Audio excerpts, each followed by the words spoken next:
по европейским образовательным стандартам образовательная компетенция на родном языке стоит на первом месте.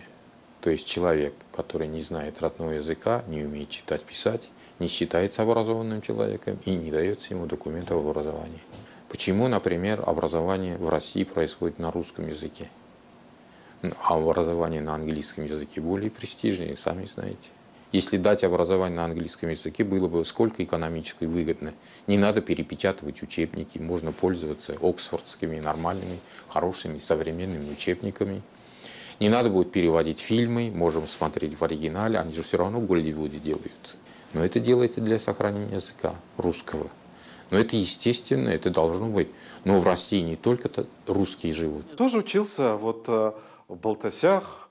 То есть я в Янгулской средней школе. У нас была блестящая школа. Нам никто не преподавал на русском языке. Мы приехали в Казань, у нас был определенный комплекс, потом мы адаптировались, потом видно, вот я до сих пор с гордостью вспоминаю свою сельскую школу, у нас образование было намного выше, чем в некоторых городских школах. Татарин, он всегда татарин. Все равно на уровне подсознания это у него сидит. И ему надо дать возможность, чтобы он реализовал себя в том числе и как вот татарин. Здесь никакого национализма нет на самом деле. А то пытаются выстраивать, дескать, татарская школа – это проявление национализма. Ничего подобного. Если смотреть с точки зрения самой России, как федеративного государства, это более чем необходимо. Сегодня мы не можем сводить всю национальную работу к проведению ежегодного сабантуя. Татары всей России должны прежде всего озаботиться созданием частных, лучших в регионах татарских школ.